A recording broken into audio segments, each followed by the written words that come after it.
ভবানী বলছি, পরিবারের লোকজন যদি আমায় এইভাবে দুর্বল করে দেয় তাহলে আমি বউরানী থেকে রাজরানী কিভাবে হয়ে উঠব। মা ভবানী, আমায় পাশে থেকো।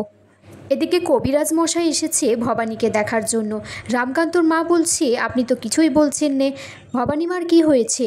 কবিরাজ মশাই বলছে, প্রসব না হওয়া পর্যন্ত যদি একটানা এইভাবে বিশ্রামে থাকে তাহলে ভালো। ভবানী তখন বলছে, এটা তো সম্ভব নয়, আমার কাঁধে এখন অনেক দায়িত্ব। এদিকে দয়ারাম এসে জানায় ভবানীকে রাজসভায় আপনাকে জরুরি তলব করা হয়েছে।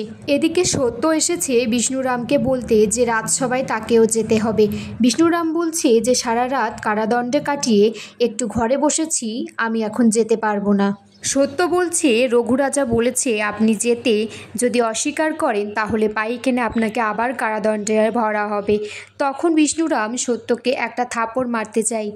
রঘুরাজা বলছে, রানী জনমতে এই সিংহাসন পেয়েছে, আচারবিধি মেনে এটা করা হয়নি বলে বোধহয় অনেকে মেনে নিতে পারছে না, তাই এই অনুষ্ঠানের ব্যবস্থা।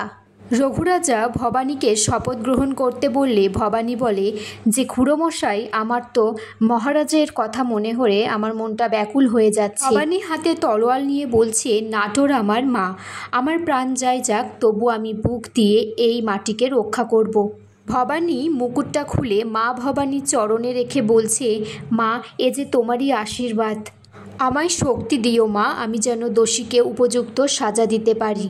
তখন মা ভবানী রূপে এসে বলছে, এই মুকুটের ভার যে অনেক, তোকে এই পথ অনেক বাধা আসবে, অনেক ষড়যন্ত্র হবে, কিন্তু তোকে সবটা পেরিয়ে যেতে হবে।